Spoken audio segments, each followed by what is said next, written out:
Speaker, the President's Cabinet.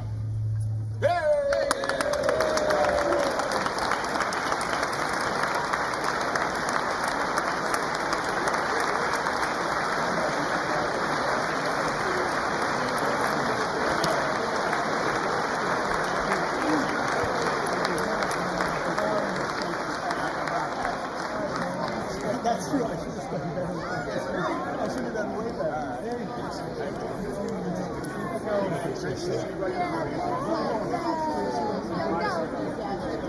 Secretary, can't wait to connect with you. Yes.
Mr. Speaker, the President of the United States.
Thank you.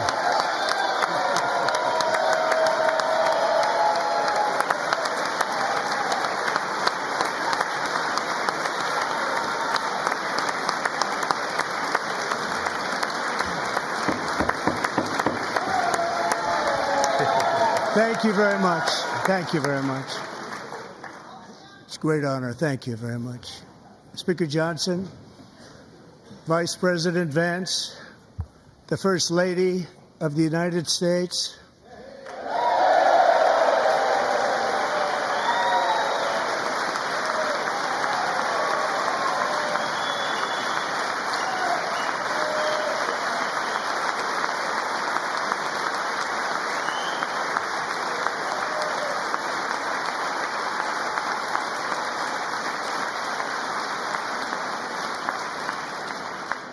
members of the United States Congress, thank you very much. And to my fellow citizens, America is back.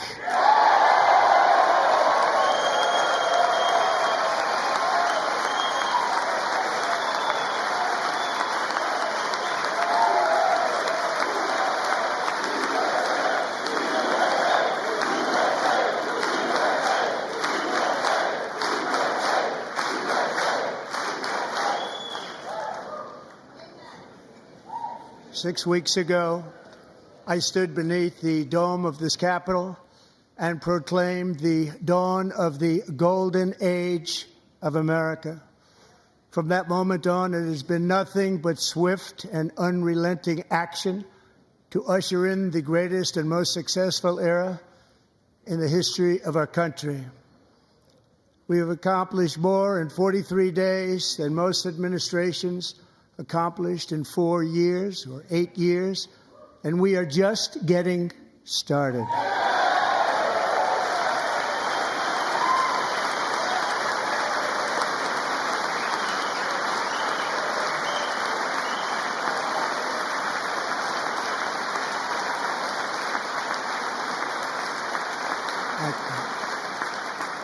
I return to this chamber tonight to report that America's momentum is back, our spirit is back, our pride is back, our confidence is back, and the American dream is surging bigger and better than ever before.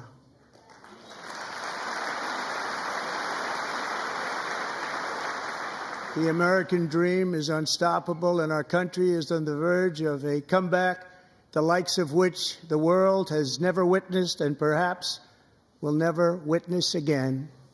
There's never been anything like it. The presidential election of November 5th was a mandate like has not been seen in many decades. We won all 7 swing states, giving us an electoral college victory of 312 votes.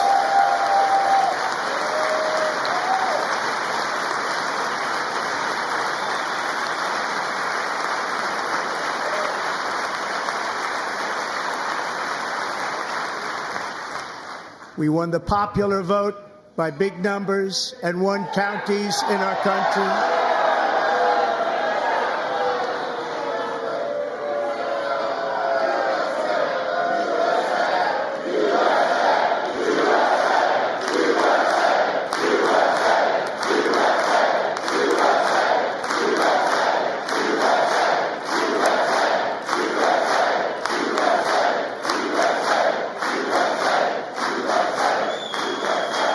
And won counties in our country, 2,700 to 525, on a map that reads almost completely red for Republican.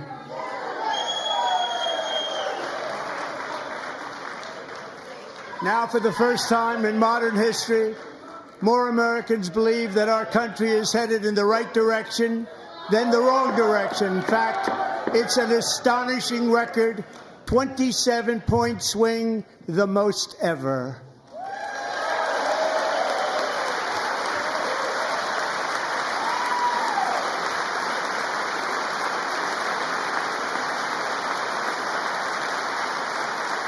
Likewise, Small business optimism saw its single largest one-month gain ever recorded, a 41-point jump.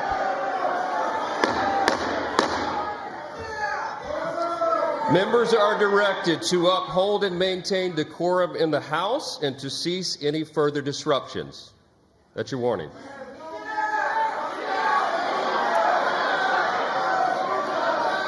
Members are engaging in willful and continuing breach of decorum, and the chair is prepared to direct the Sergeant-at-Arms to restore order to the joint session.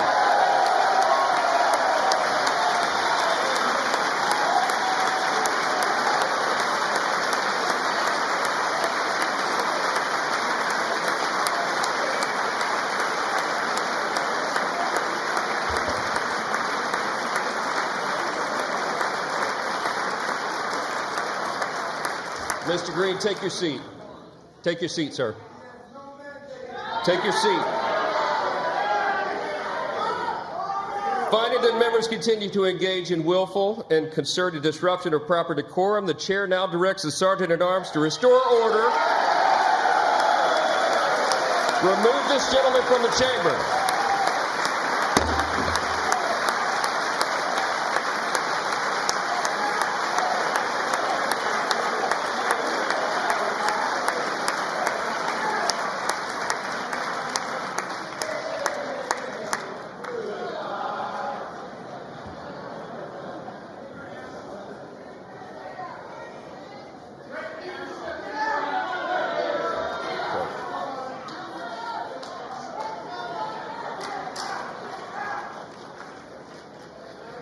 Members are directed to uphold and maintain decorum in the House.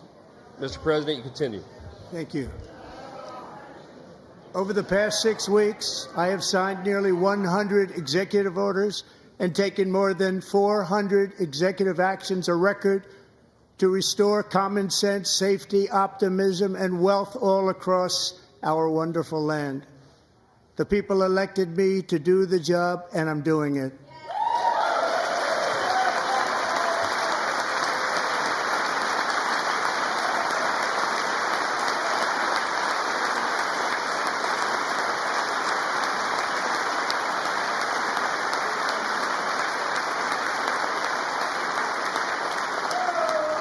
In fact, it has been stated by many that the first month of our presidency, it's our presidency, is the most successful in the history of our nation. By many.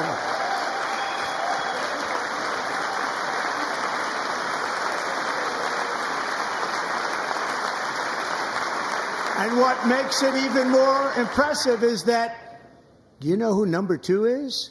George Washington. How about that? How about it? I don't know about that list, but we'll take it. Within hours of taking the oath of office, I declared a national emergency on our southern border, and I deployed the U.S. military and Border Patrol to repel the invasion of our country. And what a job they've done. As a result, illegal border crossings last month were by far the lowest ever recorded, ever.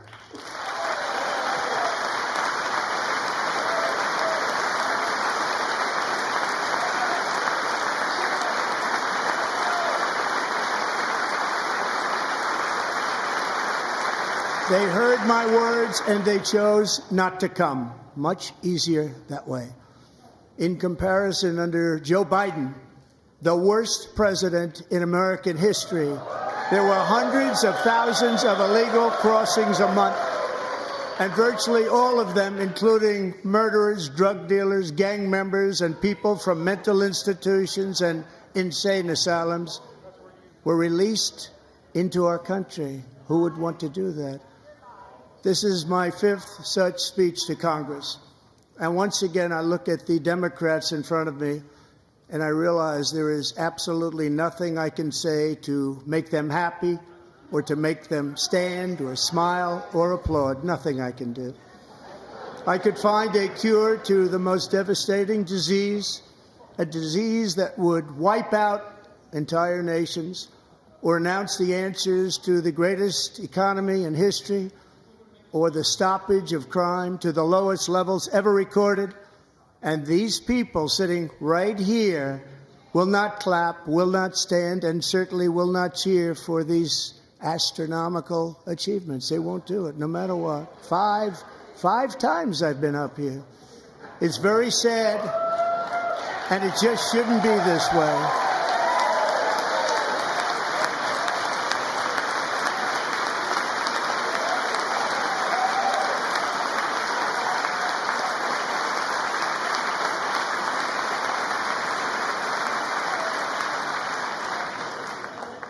So Democrats sitting before me, for just this one night, why not join us in celebrating so many incredible wins for America? For the good of our nation, let's work together and let's truly make America great again.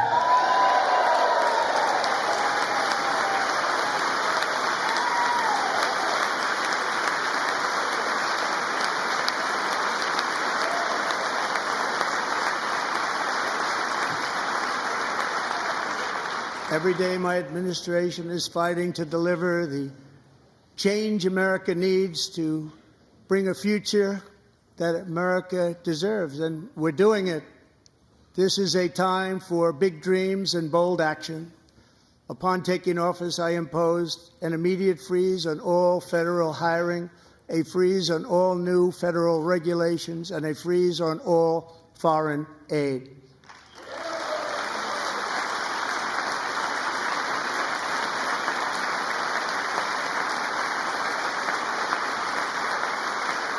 I terminated the ridiculous Green New Scam. I withdrew from the unfair Paris Climate Accord, which was costing us trillions of dollars that other countries were not paying. I withdrew from the corrupt World Health Organization.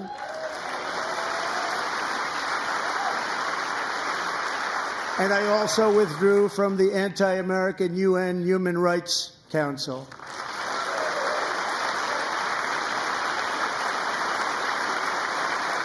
We ended all of Biden's environmental restrictions that were making our country far less safe and totally unaffordable. And importantly, we ended the last administration's insane electric vehicle mandate, saving our auto workers and companies from economic destruction.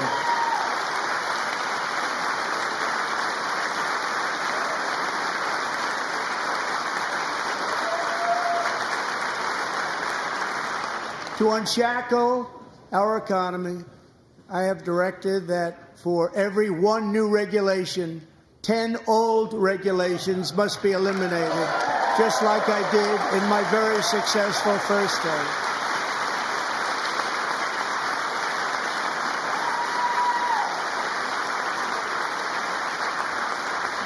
And in that first term, we set records on ending unnecessary rules and regulations like no other president had done before. We ordered all federal workers to return to the office. They will either show up for work in person or be removed from their job.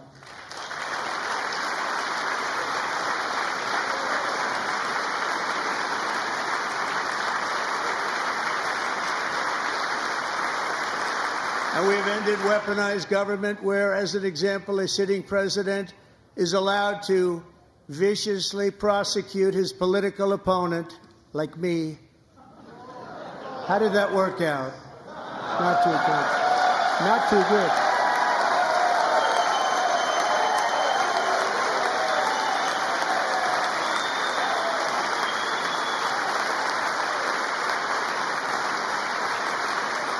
And I have stopped all government censorship and brought back free speech in America. It's back.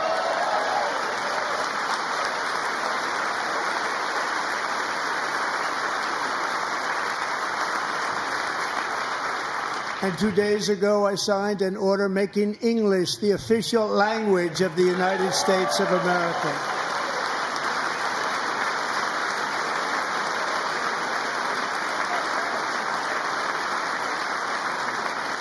I renamed the Gulf of Mexico the Gulf of America.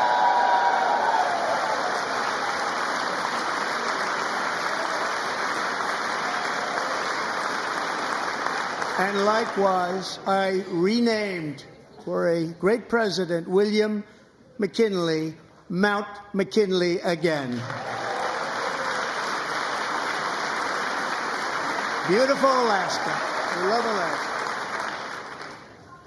We've ended the tyranny of so-called diversity, equity, and inclusion policies all across the entire federal government and indeed the private sector and our military.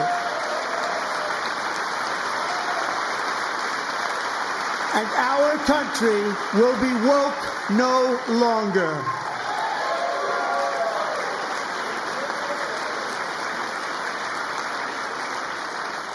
We believe that whether you are a doctor, an accountant, a lawyer, or an air traffic controller, you should be hired and promoted based on skill and competence, not race or gender. Very important.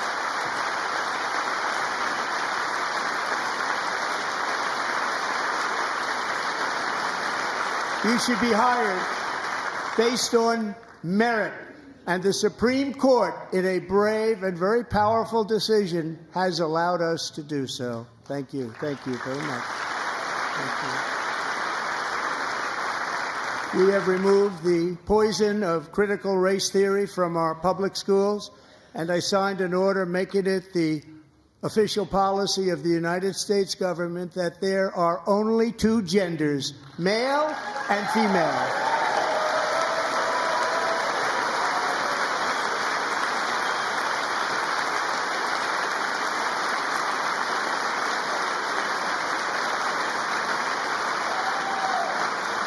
I also signed an executive order to ban men from playing in women's sports.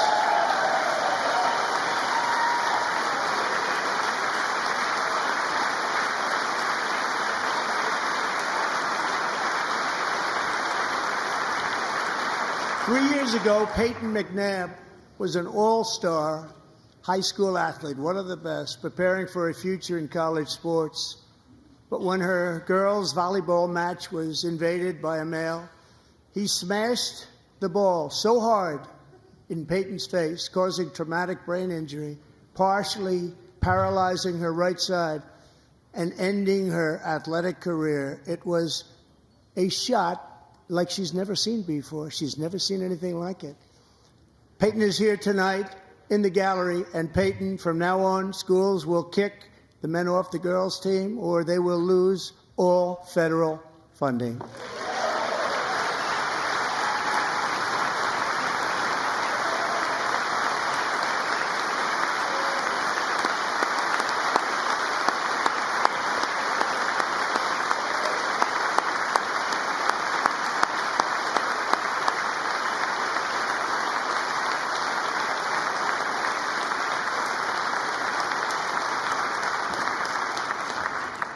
And if you really want to see numbers, just take a look at what happened in the women's boxing, weightlifting, track and field, swimming, or cycling, where a male recently finished a long-distance race 5 hours and 14 minutes ahead of a woman for a new record by 5 hours.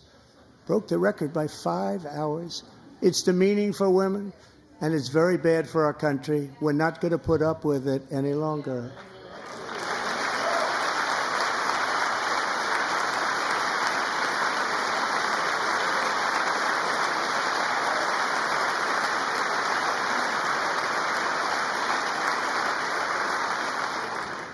What I have just described is only a small fraction of the common sense revolution that is now, because of us, sweeping the entire world. Common sense has become a common theme, and we will never go back. Never. Never going to let that happen. Among my very highest priorities is to rescue our economy and get dramatic and immediate relief to working families. As you know, we inherited from the last administration an economic catastrophe and an inflation nightmare. Their policies drove up energy prices, pushed up grocery costs, and drove the necessities of life out of reach for millions and millions of Americans. They've never had anything like it. We suffered the worst inflation in 48 years, but perhaps even in the history of our country. They're not sure. As president, I'm fighting every day to reverse this damage and make America affordable again.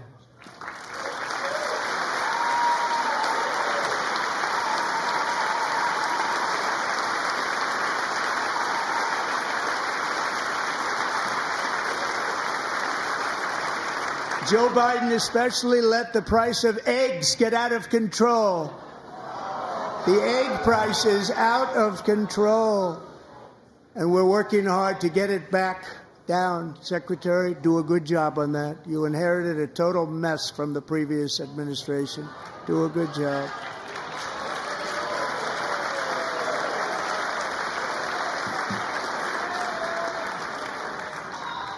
A major focus of our fight to defeat inflation is rapidly reducing the cost of energy. The previous administration cut the number of new oil and gas leases by 95%, slowed pipeline construction to a halt, and closed more than 100 power plants. We are opening up many of those power plants right now.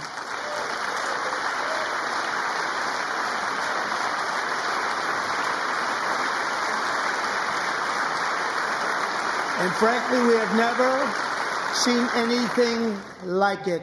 That's why on my first day in office, I declared a national energy emergency. As you've heard me say many times, we have more liquid gold under our feet than any nation on earth, and by far. And now I fully authorize the most talented team ever assembled to go and get it. It's called Drill, Baby, Drill.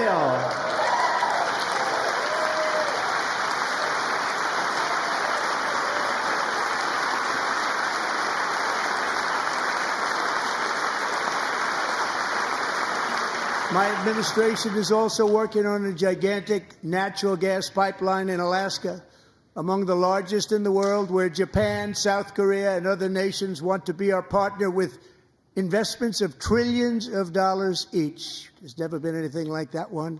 It will be truly spectacular. It's all set to go. The permitting is gotten. And later this week, I will also take historic action to dramatically expand production of critical minerals and rare earths here in the USA.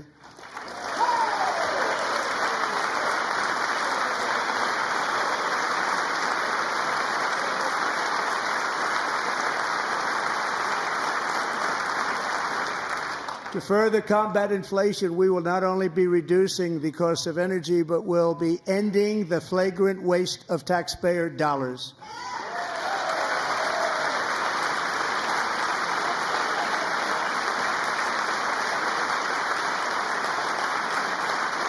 And to that end, I have created the brand new Department of Government Efficiency, DOGE. Perhaps you've heard of it. Perhaps.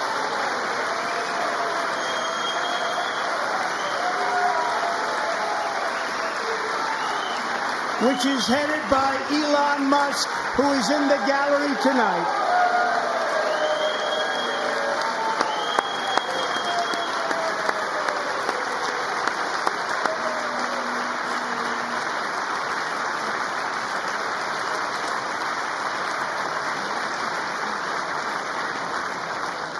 Thank you, Elon. He's working very hard. He didn't need this. He didn't need this.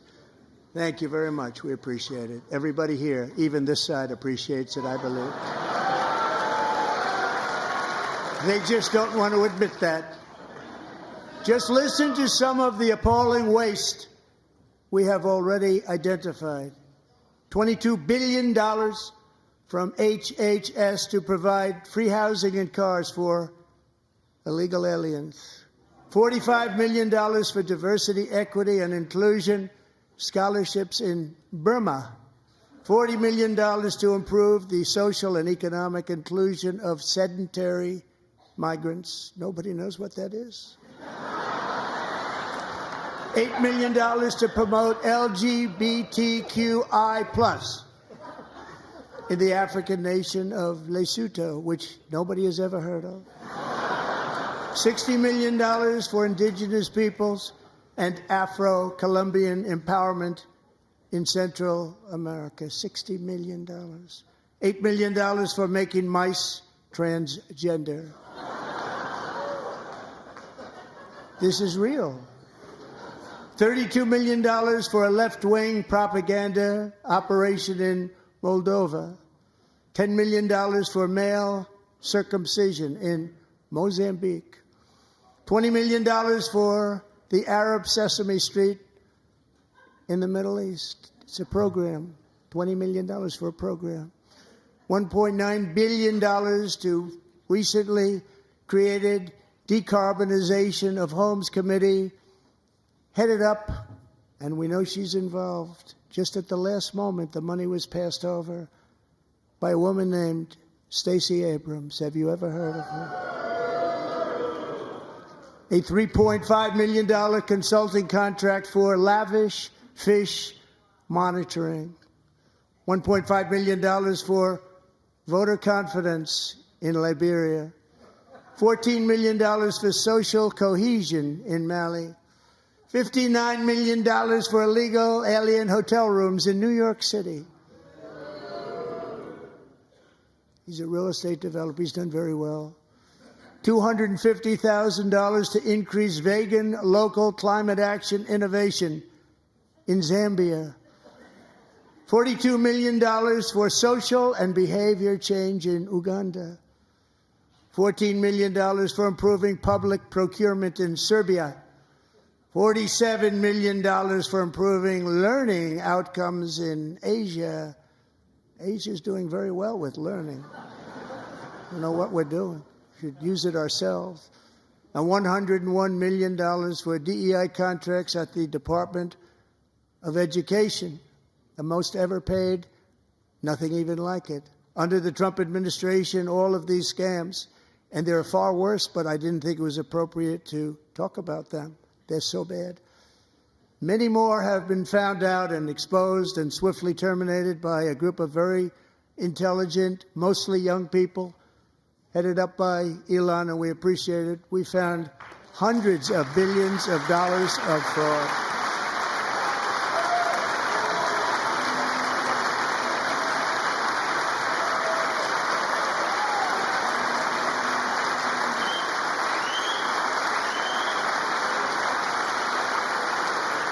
And we've taken back the money and reduced our debt to fight inflation and other things. Taken back a lot of that money. We got it just in time. This is just the beginning. The Government Accountability Office, a federal government office, has estimated annual fraud of over $500 billion in our nation, and we are working very hard to stop it. We're going to. We're also identifying shocking levels of incompetence and probable fraud in the Social Security program for our seniors, and that our seniors and people that we love rely on. Believe it or not, government databases list 4.7 million Social Security members from people aged 100 to 109 years old. It lists 3.6 million people from ages 110 to 119. I don't know any of them. I know some people that are rather elderly, but not quite that elderly. 3.47 million people from ages 120 to 129.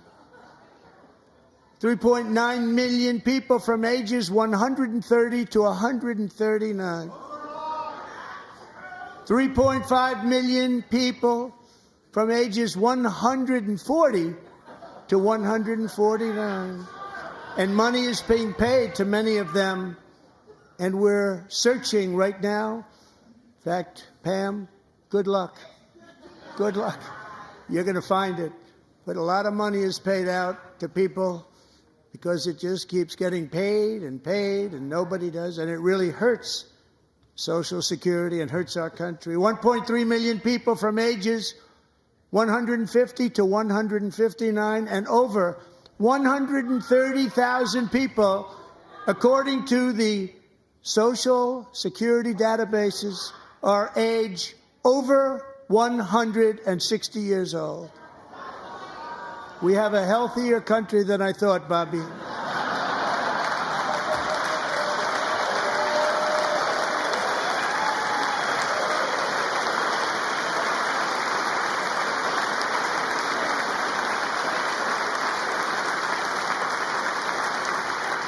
Including, to finish, 1,039 people between the ages of 220 and 229, one person between the age of 240 and 249, and one person is listed at 360 years of age.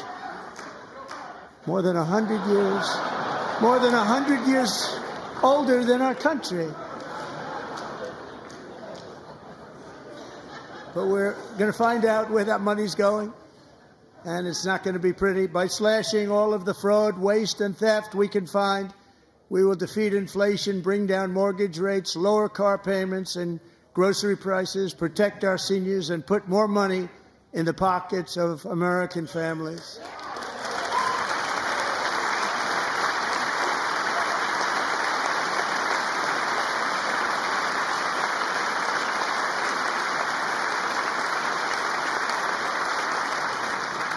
And today, interest rates took a beautiful drop, big, beautiful drop. It's about time. And in the near future, I want to do what has not been done in 24 years, balance the federal budget. We're going to balance it.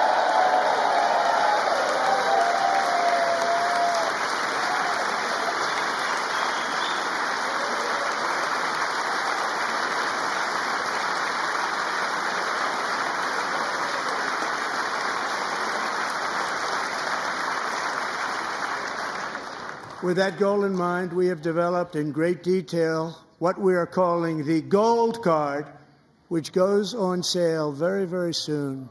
For $5 million, we will allow the most successful job-creating people from all over the world to buy a path to U.S. citizenship. It's like the green card, but better and more sophisticated.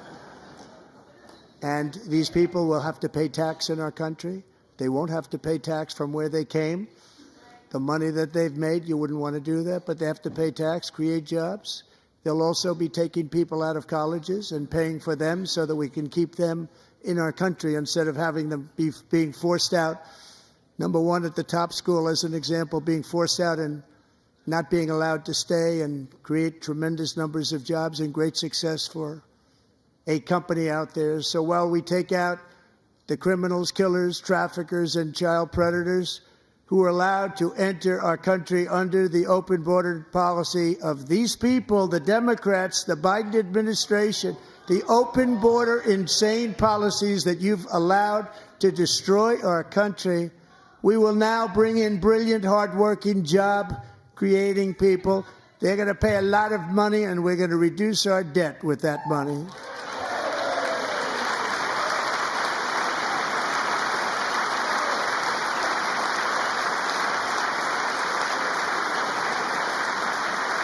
Americans have given us a mandate for bold and profound change. For nearly 100 years, the federal bureaucracy has grown until it has crushed our freedoms, ballooned our deficits, and held back America's potential in every possible way. The nation founded by pioneers and risk-takers now drowns under millions and millions of pages of regulations and debt. Approvals that should take 10 days to get instead take 10 years, 15 years, and even 20 years before you're rejected. Meanwhile, we have hundreds of thousands of federal workers who have not been showing up to work. My administration will reclaim power from this unaccountable bureaucracy, and we will restore true democracy to America again.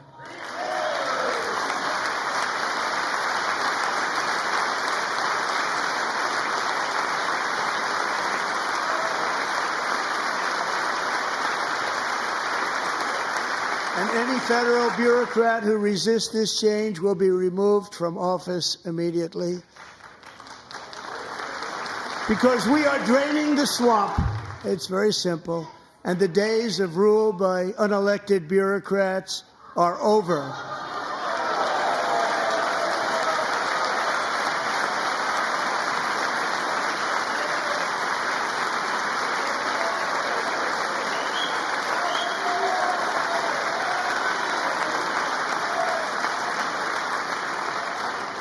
And the next phase of our plan to deliver the greatest economy in history is for this Congress to pass tax cuts for everybody. They're in there. They're waiting for you to vote.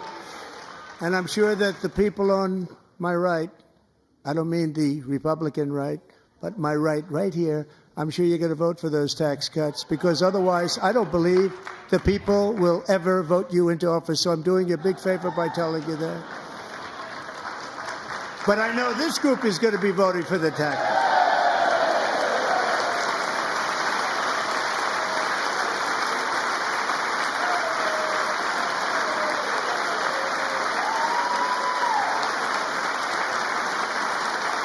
Thank you.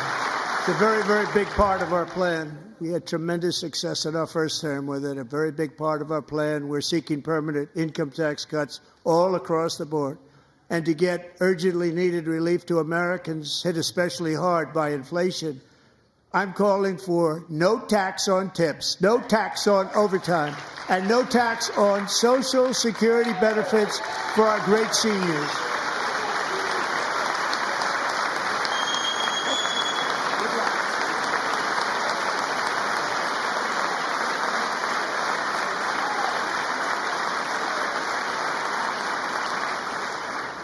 And I also want to make interest payments on car loans tax deductible, but only if the car is made in America.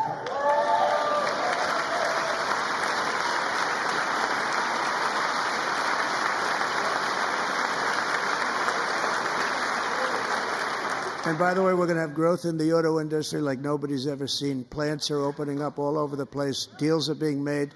Never seen. That's a combination of the election win and tariffs. It's a beautiful word, isn't it? That, along with our other policies, will allow our auto industry to absolutely boom. It's going to boom. Spoke to the majors today, all three, the top people, and they're so excited. In fact, already numerous car companies have announced that they will be building massive automobile plants in America, with Honda just announcing a new plant in Indiana, one of the largest anywhere in the world.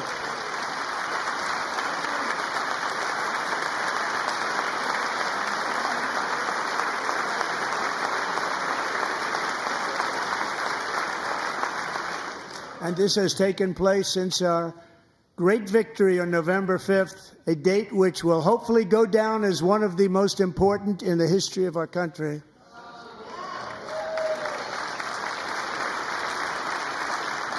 In addition, as part of our tax cuts, we want to cut taxes on domestic production and all manufacturing. And just as we did before, we will provide 100% expensing. It will be retroactive to January 20th, 2025. And it was one of the main reasons why our tax cuts were so successful in our first term, giving us the most successful economy in the history of our country. First term. We had a great first term.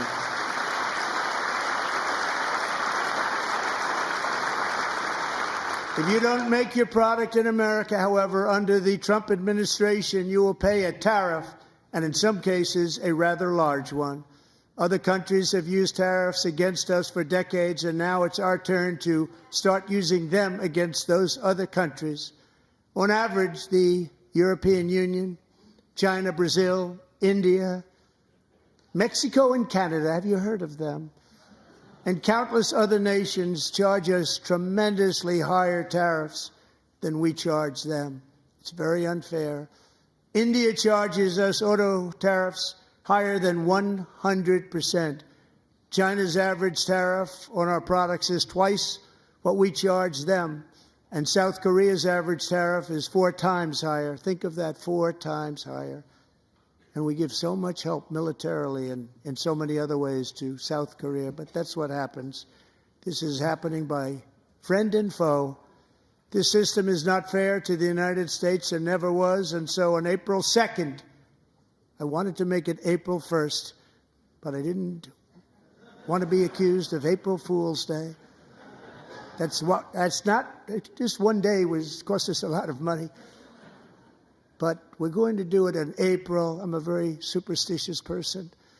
April 2nd, reciprocal tariffs kick in.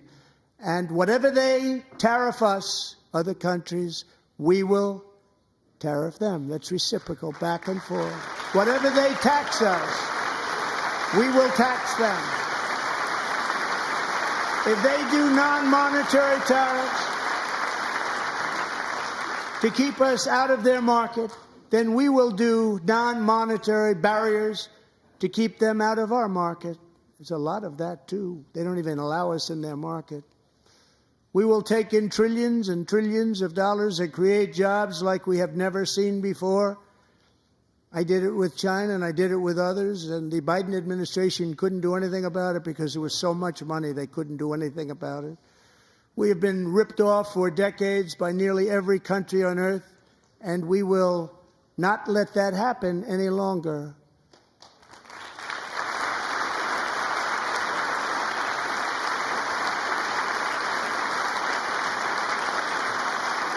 Much has been said over the last 3 months about Mexico and Canada, but we have very large deficits with both of them. But even more importantly, they've allowed fentanyl to come into our country at levels never seen before, killing hundreds of thousands of our citizens and many very young, beautiful people, destroying families. Nobody's ever seen anything like it. They are, in effect, receiving subsidies of hundreds of billions of dollars. We pay subsidies to Canada and to Mexico of hundreds of billions of dollars, and the United States will not be doing that any longer. We're not going to do it any longer.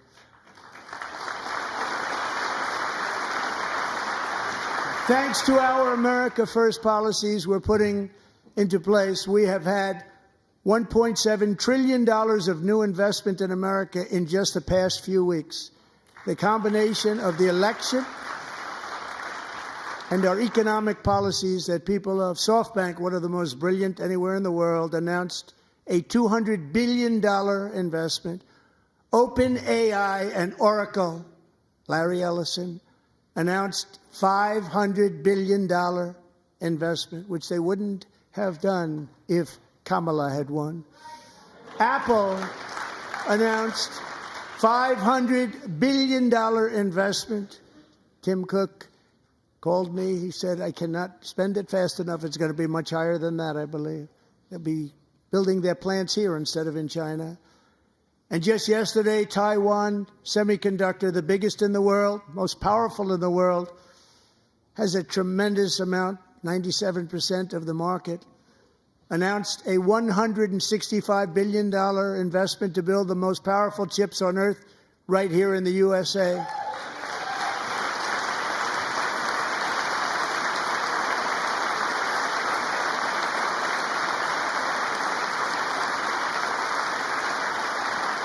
And we're not giving them any money. Your CHIPS Act is a horrible, horrible thing. We give hundreds of billions of dollars, and it doesn't mean a thing. They take our money and they don't spend it.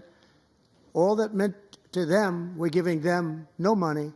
All that was important to them was they didn't want to pay the tariffs, so they came and they're building, and many other companies are coming.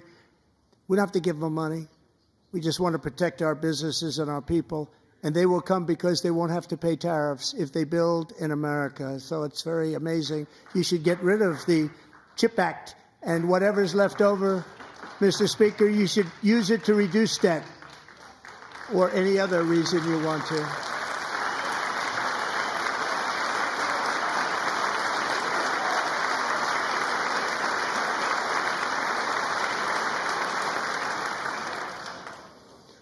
Our new trade policy will also be great for the American farmer. I love the farmer,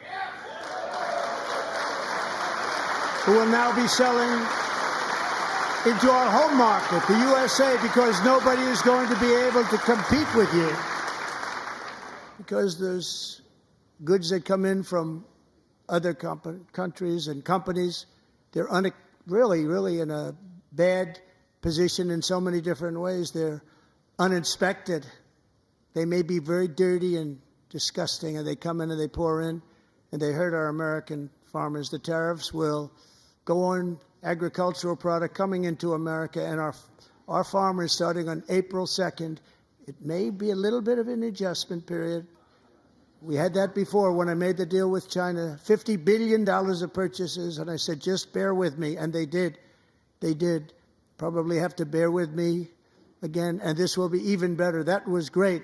The problem with it was that Biden didn't enforce it. He didn't enforce it. $50 billion of purchases, and we were doing great, but Biden did not enforce it, and it hurt our farmers. But our farmers are going to have a field day right now. So to our farmers, have a lot of fun. I love you, too. I love you, too. It's all going to happen.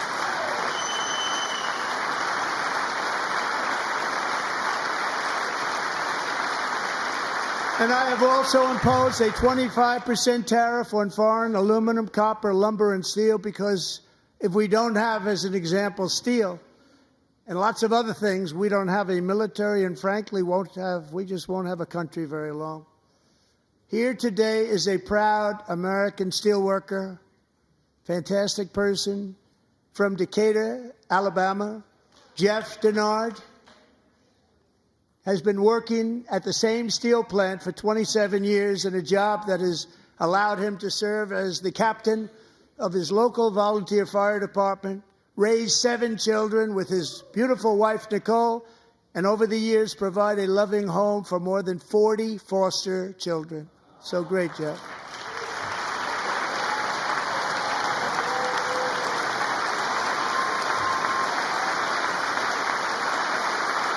Thank you, Jeff.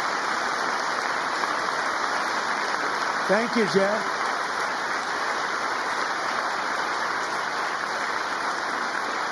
Stories like Jeff's remind us that tariffs are not just about protecting American jobs. They're about protecting the soul of our country. Tariffs are about making America rich again and making America great again, and it's happening, and it will happen rather quickly. There'll be a little disturbance, but we're okay with that. It won't be much. No, you're not. Oh. And look where Biden took us. Very low, the lowest we've ever been. Jeff, I want to thank you very much.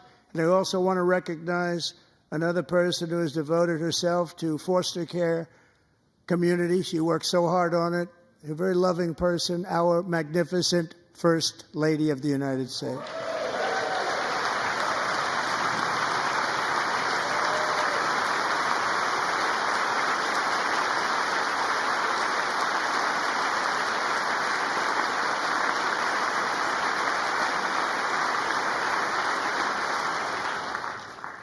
Melania's work has yielded incredible results, helping prepare our nation's future leaders as they enter the workforce.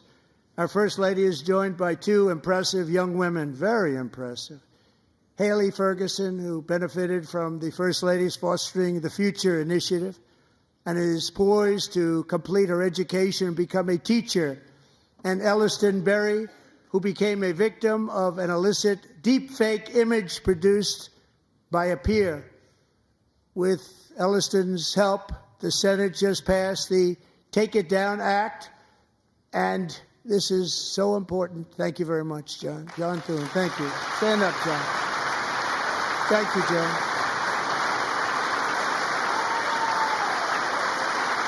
Thank you all very much.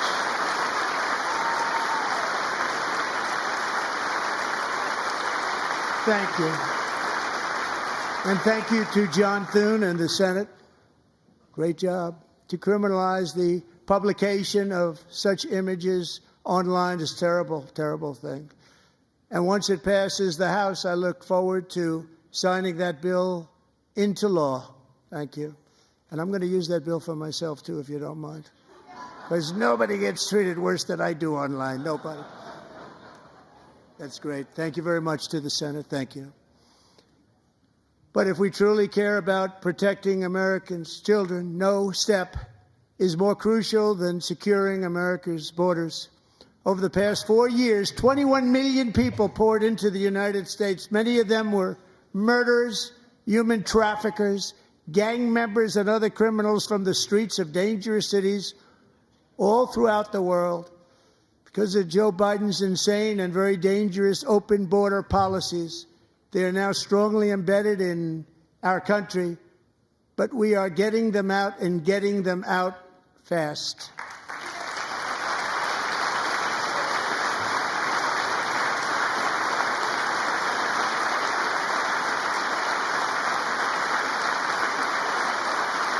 And I want to thank Tom Homan and Christy. I want to thank you and Paul of Border Patrol. I want to thank you. What a job they've all done. Everybody, Border Patrol, ICE, law enforcement in general is incredible. We have to take care of our law enforcement. Have to.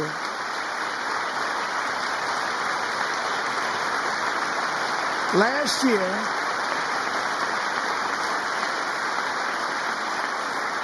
a brilliant 22-year-old nursing student named Laken Riley, the best in her class, admired by everybody, went out for a jog on the campus of the University of Georgia. That morning, Laken was viciously attacked, assaulted, beaten, brutalized, and horrifically murdered. Laken was stolen from us by a savage illegal alien gang member who was arrested while trespassing across Biden's open southern border and then set loose into the United States under the heartless policies of that failed administration. It was indeed a failed administration. He had then been arrested and released in a Democrat-run sanctuary city, a disaster, before ending the life of this beautiful young angel. With us this evening are Laken's beloved mother, Allison, and her sister, Lauren.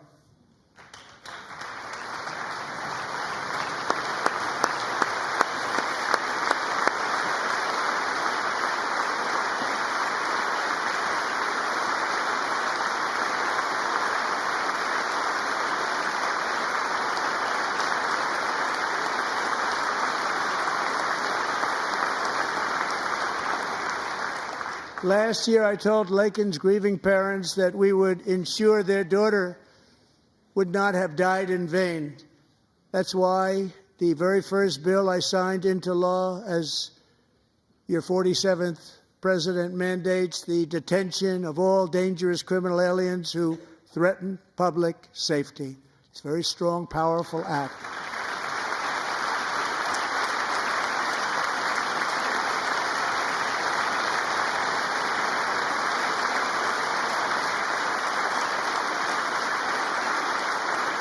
It's called the Laken-Riley Act. So Allison and Lauren, America will never, ever forget our beautiful Laken Hope Riley.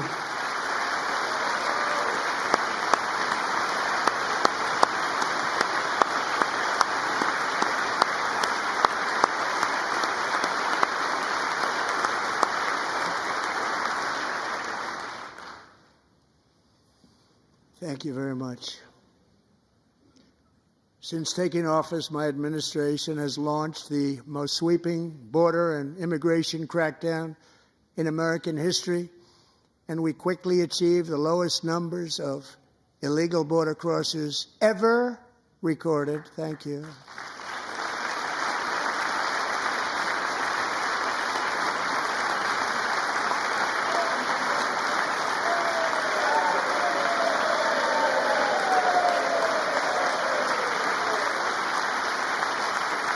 The media and our friends in the Democrat Party kept saying we needed new legislation. We must have legislation to secure the border.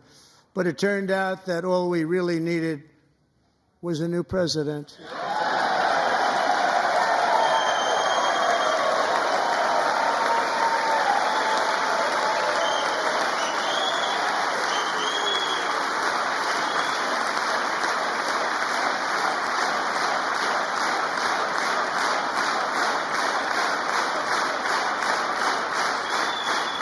Thank you.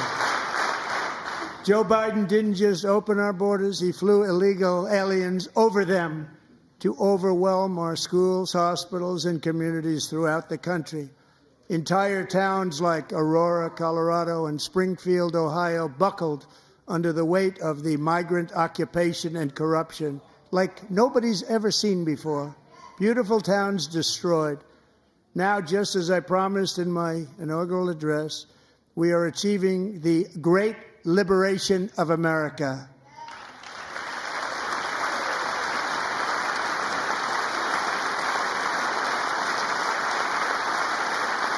But there still is much work to be done. Here tonight is a woman I have gotten to know, Alexis Nungari from Houston.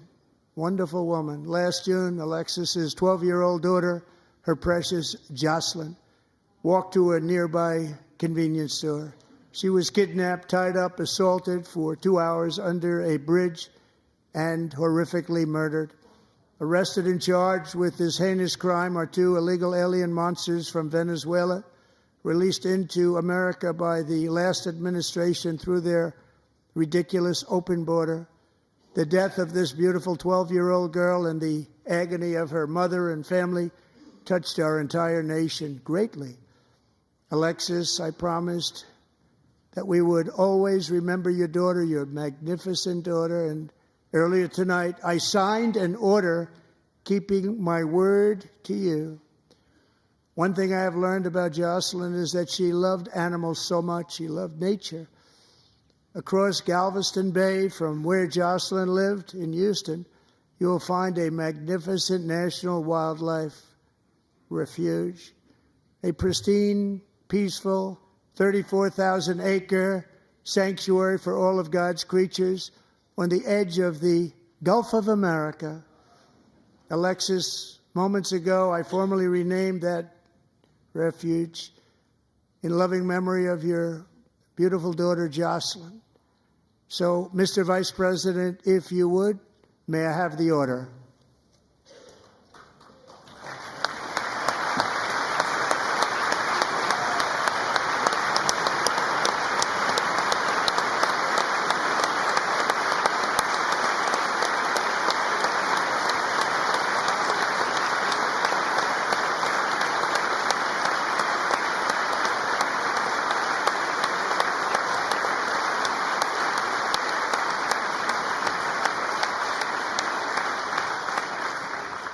Thank you very much.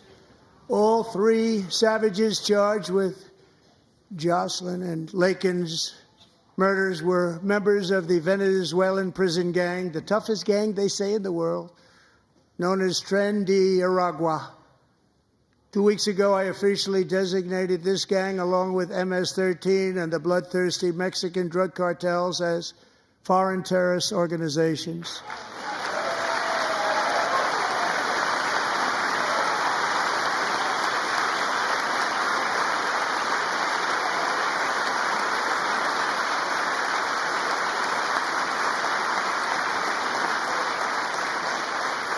They are now officially in the same category as ISIS, and that's not good for them. Countless thousands of these terrorists were welcomed into the U.S. by the Biden administration. But now every last one will be rounded up and forcibly removed from our country, or, if they're too dangerous, put in jails, standing trial in this country, because we don't want them to come back ever. With us this evening is a warrior on the front lines of that battle, Border Patrol Agent Roberto Ortiz. Great guy.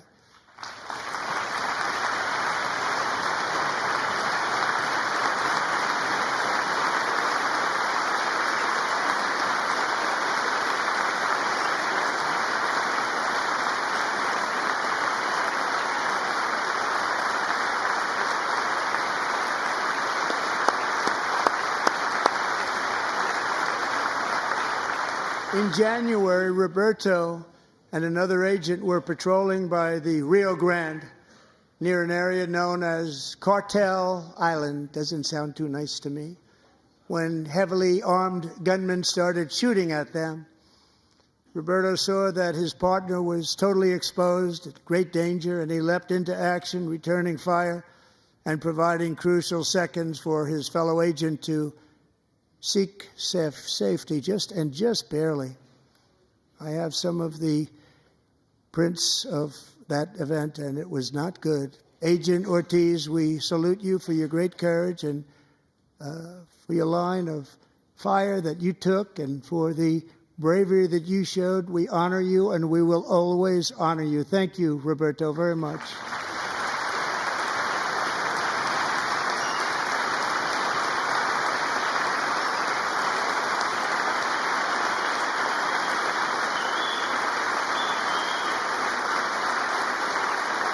Thank you, Roberto.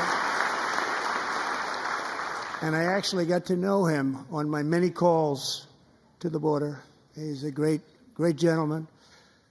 The territory to the immediate south of our border is now dominated entirely by criminal cartels that murder, rape, torture, and exercise total control. They have total control over a whole nation, posing a grave threat to our national security.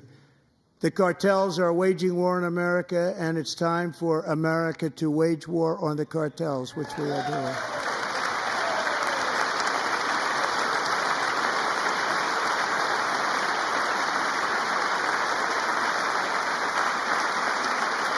Five nights ago, Mexican authorities, because of our tariff policies being imposed on them, think of this, handed over to us 29 of the biggest cartel leaders in their country. That has never happened before. They want to make us happy.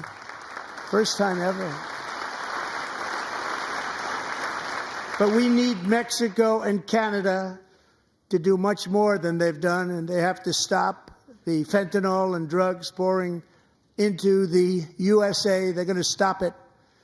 I have sent Congress a detailed funding request laying out exactly how we will eliminate these threats to protect our homeland and complete the largest deportation operation in American history, larger even than current record holder President Dwight D. Eisenhower, a moderate man, but someone who believed very strongly in borders. Americans expect Congress to send me this funding without delay so I can sign it into law. So, Mr. Speaker, John Thune, both of you, I hope you're going to be able to do that, Mr. Speaker. Thank you. Mr. Leader, thank you. Thank you very much. And let's get it to me. I'll sign it so fast, you won't even believe it.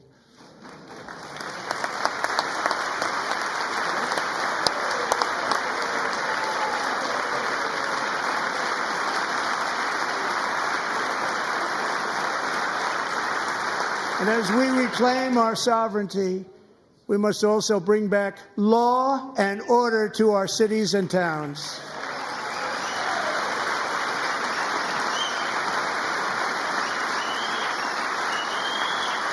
In recent years, our justice system has been turned upside down by radical left lunatics. Many jurisdictions virtually ceased enforcing the law against dangerous repeat offenders while weaponizing law enforcement against political opponents like me. My administration has acted swiftly and decisively to restore fair, equal, and impartial justice under the constitutional rule of law, starting at the FBI and the DOJ. Pam, good luck. Cash, wherever you may be, good luck. Good luck. Pam Bondi. Good luck. So important. Going to do a great job. Cash, thank you. Thank you, Cash.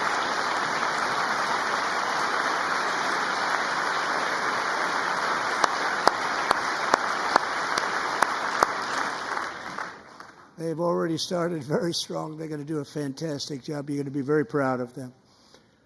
We're also once again giving our police officers the support, protection, and respect they so dearly deserve. They have to get it. They have such a hard, dangerous job, but we're going to make it less dangerous. The problem is the bad guys don't respect the law, but they're starting to respect it, and they soon will respect it. This also includes our great fire departments throughout the country. Our firemen and women are unbelievable people, and we'll never forget them. And besides that, they voted for me in record numbers, so I have no choice.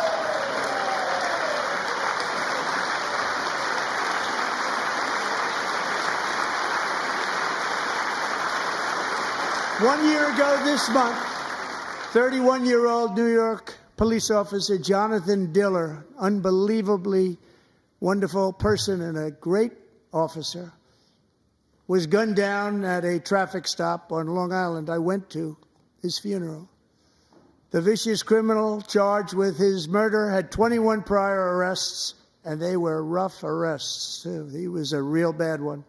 The thug in the seat next to him had 14 prior arrests and went by the name of Killer. He was Killer. He killed other people, they say, a lot of them. I attended Officer Diller's service, and when I met his wife and one-year-old son, Ryan, it was very inspirational, actually. His widow's name is Stephanie, and she is here tonight. Stephanie, thank you very much, Stephanie. Thank you very much.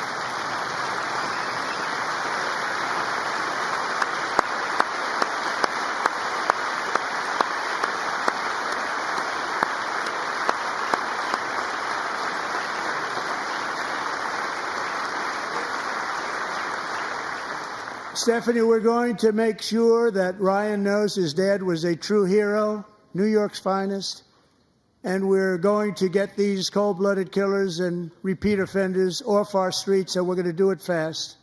Got to stop it. They get out with 28 arrests. They push people into subway trains. They hit people over the head, back of the head with baseball bats. We got to get them out of here.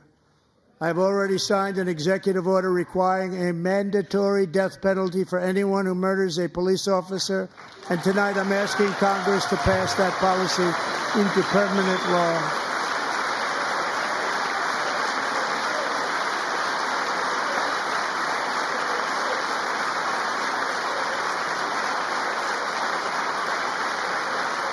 I'm also asking for a new crime bill getting tough on repeat offenders while enhancing protections for America's police officers so they can do their jobs without fear of their lives being totally destroyed. They don't want to be killed. We're not going to let them be killed. Joining us in the gallery tonight is a young man who truly loves our police. His name is DJ Daniel. He is 13 years old, and he has always dreamed of becoming a police officer.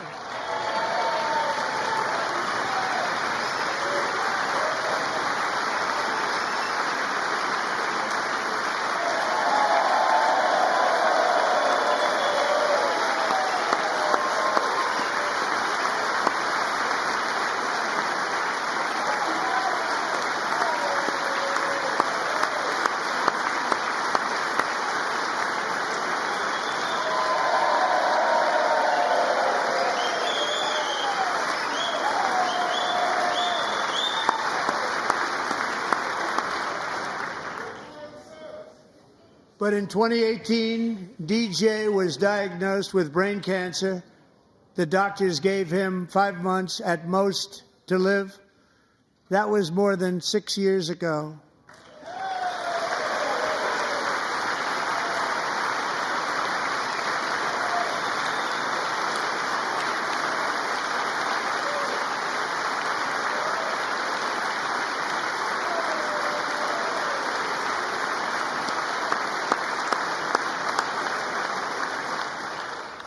Since that time, DJ and his dad have been on a quest to make his dream come true, and DJ has been sworn in as an honorary law enforcement officer, actually a number of times. The police love him. The police departments love him.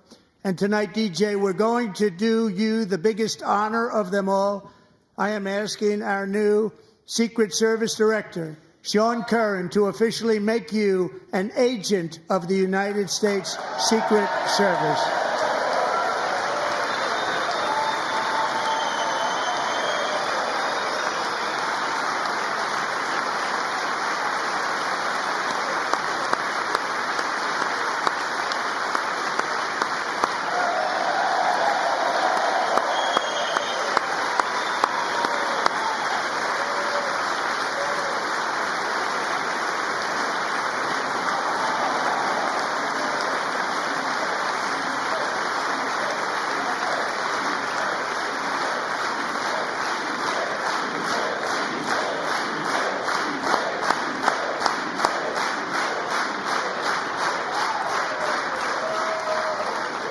DJ. DJ's doctors believe his cancer likely came from a chemical he was exposed to when he was younger.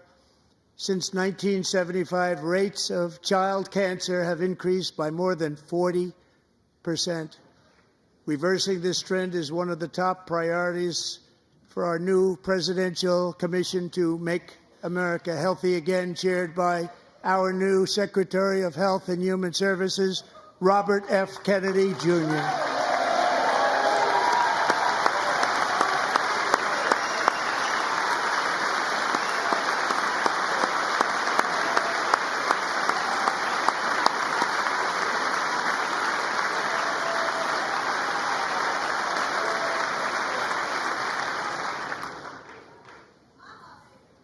With the name Kennedy, you would have thought everybody over here would have been cheering. How quickly they forget. Our goal is to get toxins out of our environment, poisons out of our food supply, and keep our children healthy and strong. As an example, not long ago, and you can't even believe these numbers, 1 in 10,000 children had autism, 1 in 10,000. And now it's 1 in 36. There's something wrong. 1 in 36. Think of that. So we're going to find out what it is, and there's nobody better than Bobby and all of the people that are working with you. You have the best to figure out what is going on. Okay, Bobby? Good luck. It's a very important job. Thank you.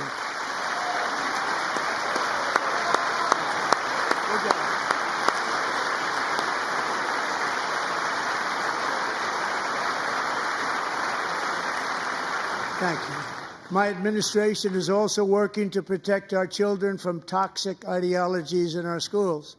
A few years ago, January Littlejohn and her husband discovered that their daughter's school had secretly socially transitioned their 13-year-old little girl. Teachers and administrators conspired to deceive January and her husband while encouraging her daughter to use a new name and pronouns. They, them pronoun, actually, all without telling January, who is here tonight and is now a courageous advocate against this form of child abuse. January, thank you. Thank you. Thank you very much.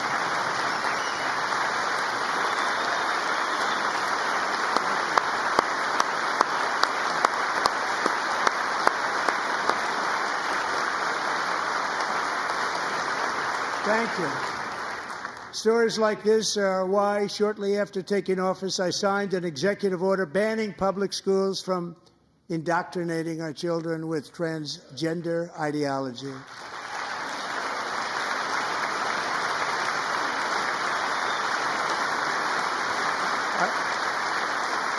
I also signed an order to cut off all taxpayer funding to any institution that engages in the sexual mutilation of our youth.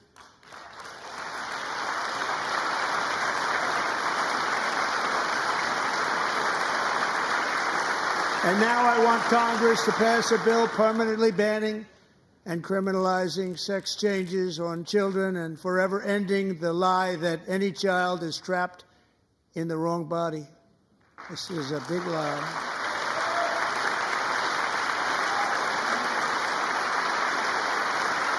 And our message to every child in America is that you are perfect exactly the way God made you.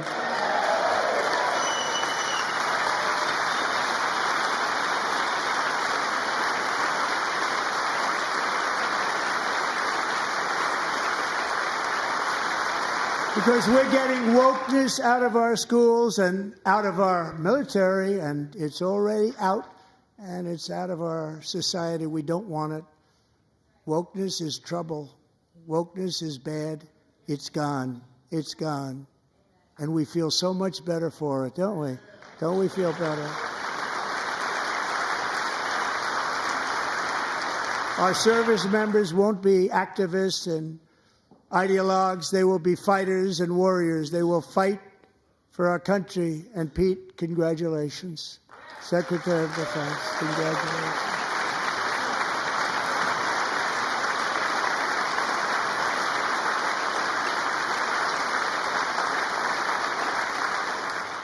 And he's not big into the woke movement, I can tell you. I know him well. I am pleased to report that in January, the U.S. Army had its single best recruiting month in 15 years, and that all armed services are having among the best recruiting results ever in the history of our services. What a difference.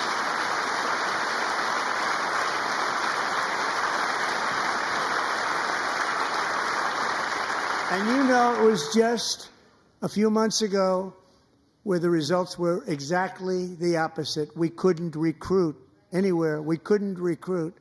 Now we're having the best results just about that we've ever had. What a tremendous turnaround. It's really a beautiful thing to see. People love our country again. It's very simple. They love our country, and they love being in our military again. So it's a great thing, and thank you very much. Great job. Thank you.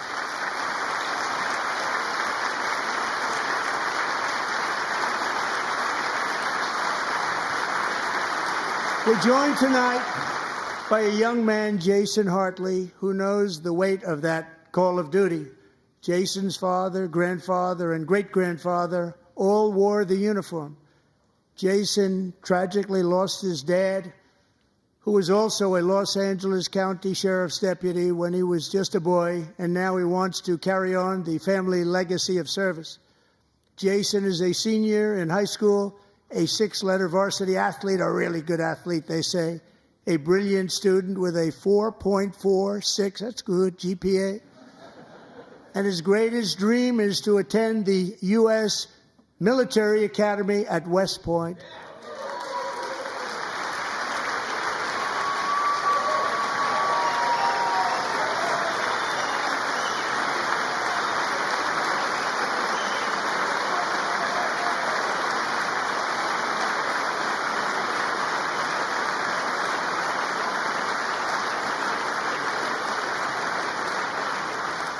And Jason, that's a very big deal getting in. That's a hard one to get into. But I'm pleased to inform you that your application has been accepted. You will soon be joining the Corps of Cadets.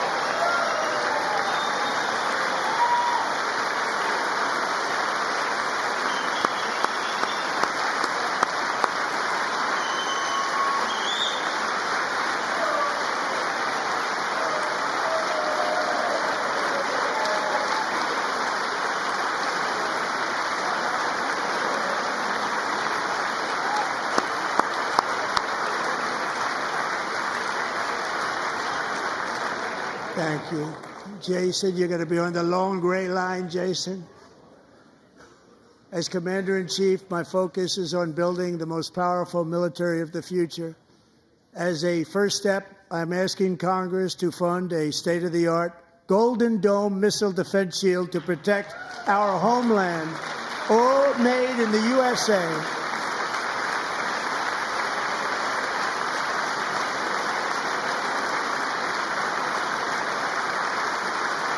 And Ronald Reagan wanted to do it long ago, but the technology just wasn't there, not even close. But now we have the technology. It's incredible, actually. And other places, they have it. Israel has it. Other places have it. And the United States should have it too, right, Tim, right? They should have it too. So I want to thank you. But it's a very, very important. This is a very dangerous world. We should have it. We want to be protected, and we're going to protect our citizens like never before. To boost our defense industrial base, we are also going to resurrect the American shipbuilding industry, including commercial shipbuilding and military shipbuilding.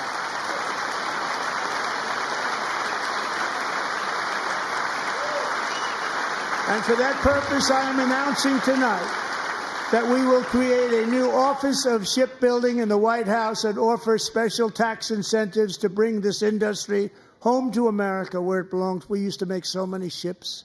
We don't make them anymore very much, but we're going to make them very fast, very soon. It will have a huge impact. To further enhance our national security, my administration will be reclaiming the Panama Canal, and we've already started doing it.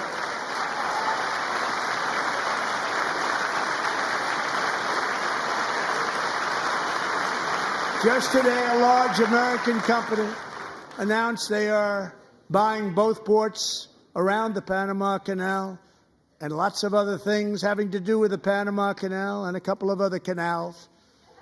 The Panama Canal was built by Americans for Americans, not for others, but others could use it. But it was built at tremendous cost of American blood and treasure. 38,000 workers died building the Panama Canal. They died of malaria. They died of snake bites and mosquitoes. Not a nice place to work. They paid them very highly to go there, knowing there was a 25% chance that they would die. The most expensive project also that was ever built in our country's history, if you bring it up to modern day costs. It was given away by the Carter administration for $1, but that agreement has been violated very severely. We didn't give it to China. We gave it to Panama, and we're taking it back.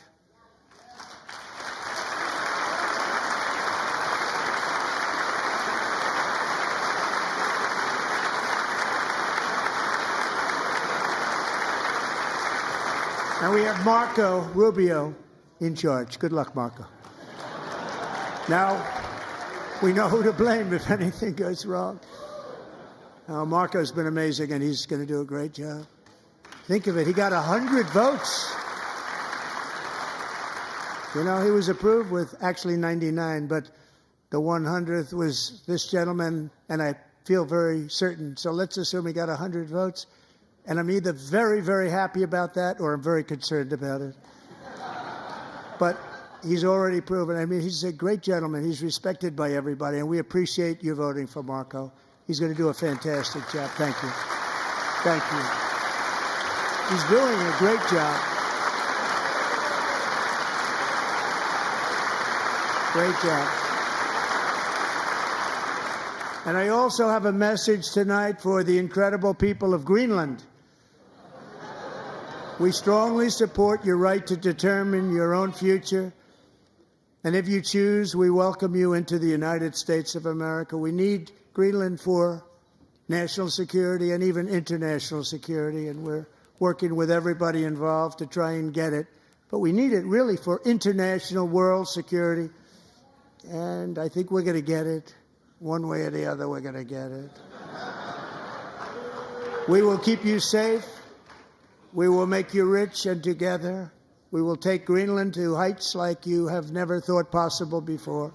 It's a very small population, but very, very large piece of land and very, very important for military security. America is once again standing strong against the forces of radical Islamic terrorism. 3.5 years ago, ISIS terrorists killed 13 American service members and countless others in the Abbey Gate bombing during the disastrous and incompetent withdrawal from Afghanistan. Not that they were withdrawing, it was the way they withdrew. Perhaps the most embarrassing moment in the history of our country. Tonight, I am pleased to announce that we have just apprehended the top terrorist responsible for that atrocity, and he is right now on his way here to face the swift sword of American justice.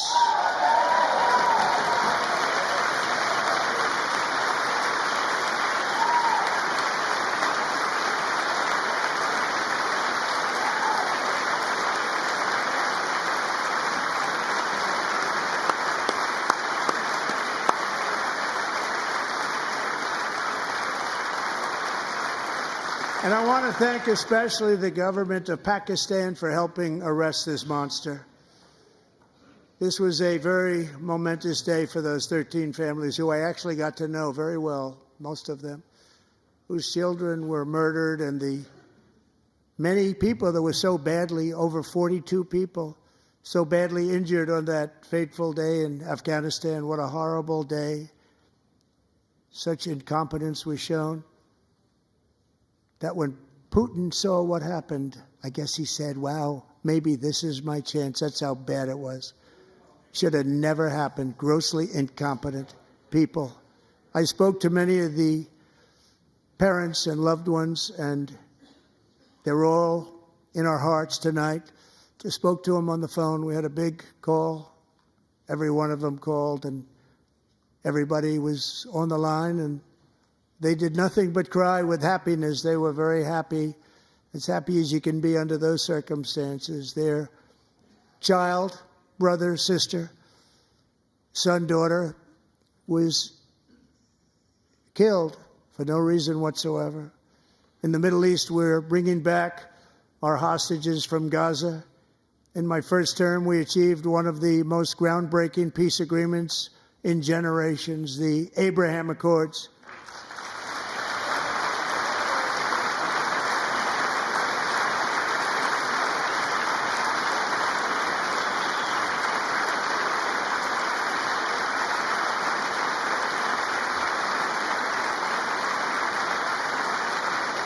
And now we're going to build on that foundation to create a more peaceful and prosperous future for the entire region. A lot of things are happening in the Middle East. People have been talking about that so much lately with everything going on with Ukraine and Russia.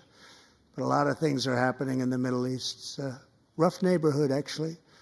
I'm also working tirelessly to end the savage conflict in Ukraine. Millions of Ukrainians and Russians have been needlessly killed or wounded in this horrific and brutal conflict with no end in sight. The United States has sent hundreds of billions of dollars to support Ukraine's defense, with no security, with no anything.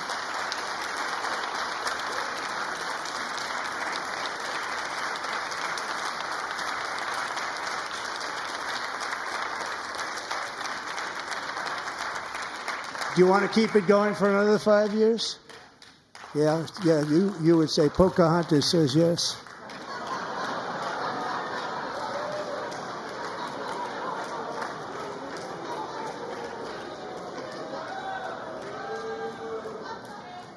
$2,000 people are being killed every single week.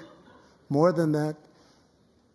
They're Russian young people. They're Ukrainian young people. They're not Americans. But I want it to stop. Meanwhile, Europe has sadly spent more money buying Russian oil and gas than they have spent on defending Ukraine, by far. Think of that. They've spent more buying Russian oil and gas than they have defending. And we've spent perhaps $350 billion, like taking candy from a baby. That's what happened. And they've spent $100 billion. What a difference that is. And we have an ocean separating us, and they don't. But we're getting along very well with them, and lots of good things are happening. Biden has authorized more money in this fight than Europe has spent, by billions and billions of dollars. It's hard to believe that they wouldn't have stopped it and said, at some point, come on, let's equalize. You got to be equal to us. But that didn't happen. Earlier today, I received an important letter from President Zelensky of Ukraine. The letter reads, Ukraine is ready to come to the negotiating table as soon as possible to bring lasting peace closer. Nobody wants peace more than the Ukrainians, he said.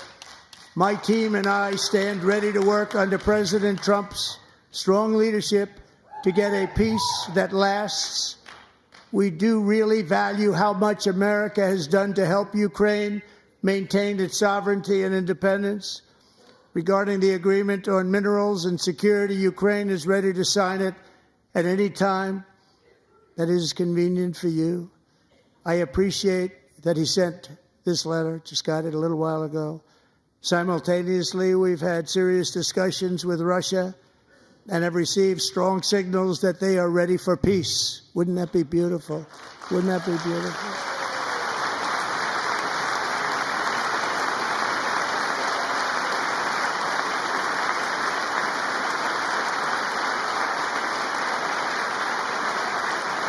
Wouldn't that be beautiful?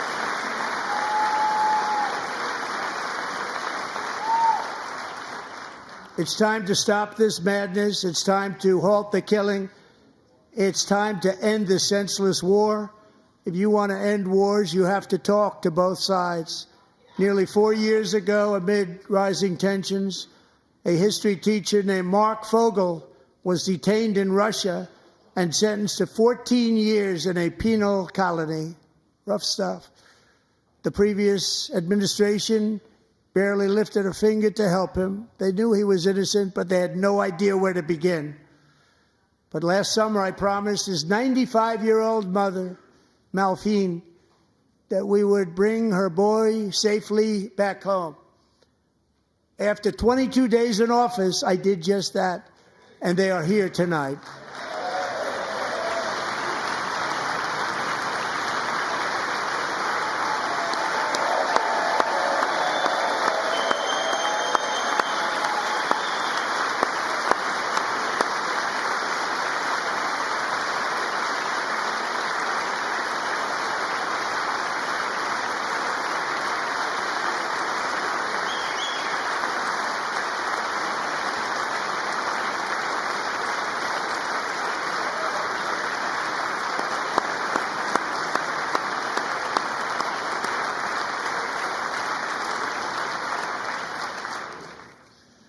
To Mark and his great mom, we are delighted to have you safe and sound and with us. As fate would have it, Mark Fogle was born in a small rural town in Butler, Pennsylvania. Have you heard of it? Where his mother has lived for the past 78 years. I just happened to go there last July 13th for a rally. That was not pleasant. And that is where I met his beautiful mom right before I walked onto that stage.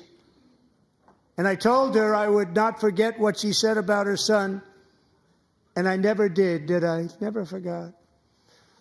Less than 10 minutes later, at that same rally, gunfire rang out, and a sick and deranged assassin unloaded 8 bullets from his sniper's perch into a crowd of many thousands of people. My life was saved by a fraction of an inch, but some were not so lucky. Corey Comparator was a firefighter, a veteran, a Christian, a husband, a devoted father, and above all, a protector. When the sound of gunshots pierced the air, it was a horrible sound. Corey knew instantly what it was and what to do. He threw himself on top of his wife and daughters and shielded them from the bullets with his own body. Corey was hit really hard. You know the story from there. He sacrificed his life to save theirs. 2 others, very fine people, were also seriously hit. But thankfully, with the help of 2 great country doctors, we thought they were gone, and they were saved. So those doctors had great talent. We're joined by Corey's wife, Helen, who was his high school sweetheart, and their 2 beloved daughters, Allison and Kaylee. Thank you.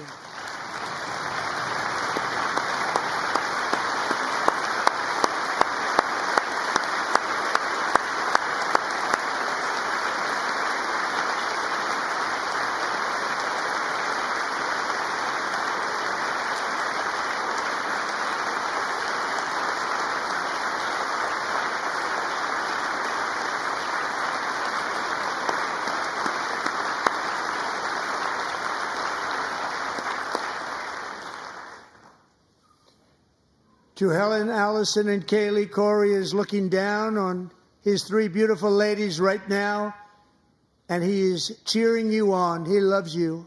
He is cheering you on.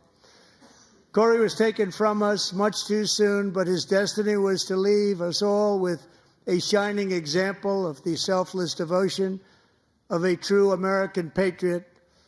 It was love like Corey's that built our country, and it's love like Corey's that is going to make our country more majestic than ever before. I believe that my life was saved that day in Butler for a very good reason. I was saved by God to make America great again. I believe that. Thank you. Thank you.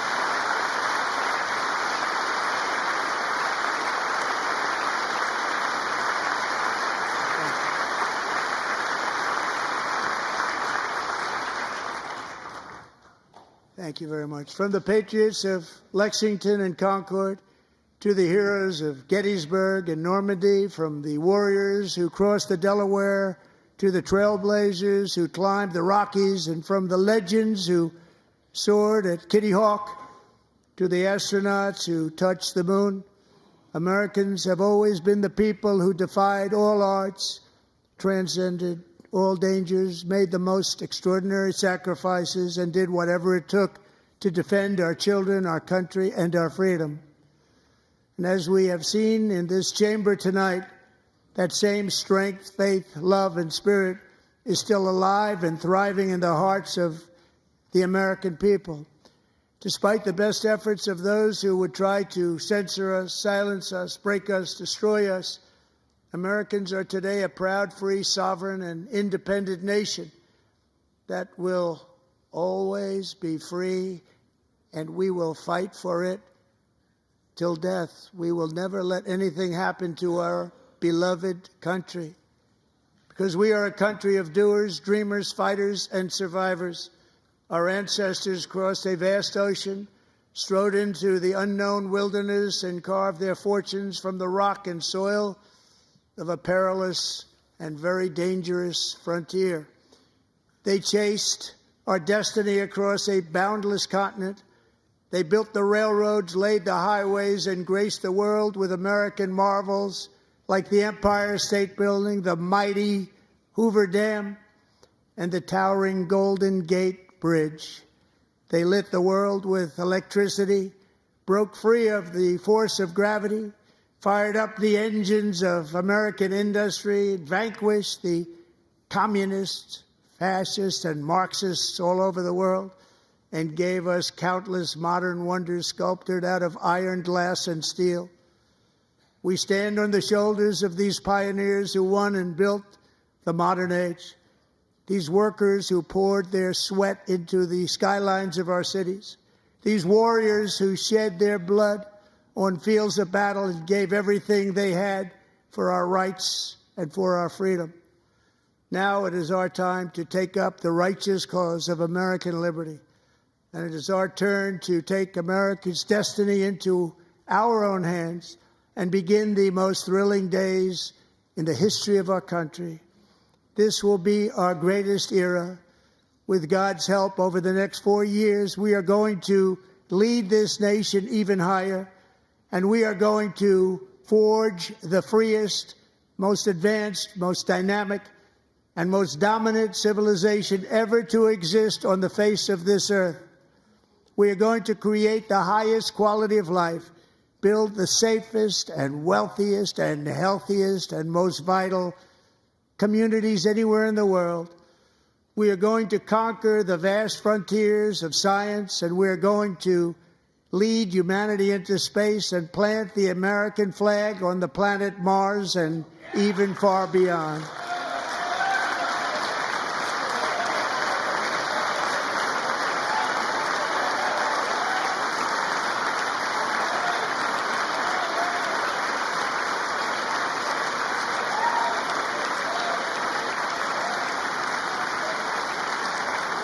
And through it all, we are going to rediscover the unstoppable power of the American spirit. And we are going to renew unlimited promise of the American dream. Every single day, we will stand up and we will fight, fight, fight for the country our citizens believe in and for the country our people deserve.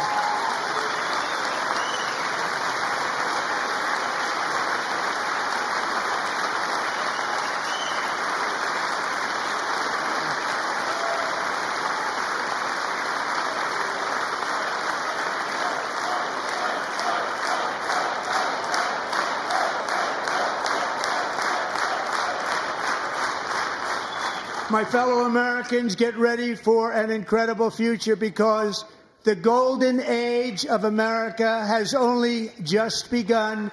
It will be like nothing that has ever been seen before. Thank you, God bless you, and God bless America.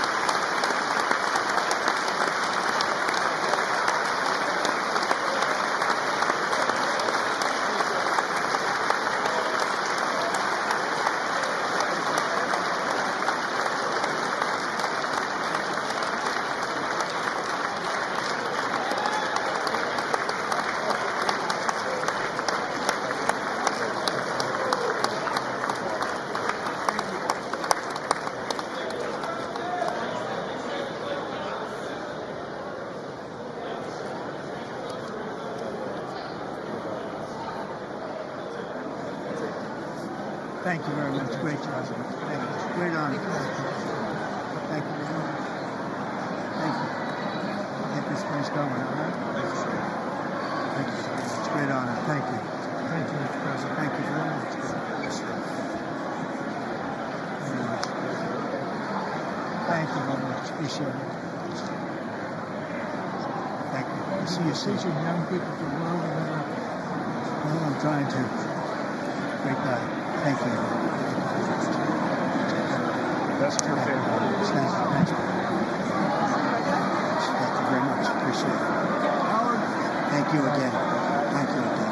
Won't forget. So good. Yeah, it's good. So good, sir. Thank you. That's terrific, Mr. Really terrific. It's really outstanding. Thank you. Thank you. Yes, sir. Thank you. Good job, Mr. President. Thanks. Thank you. We got you. Great.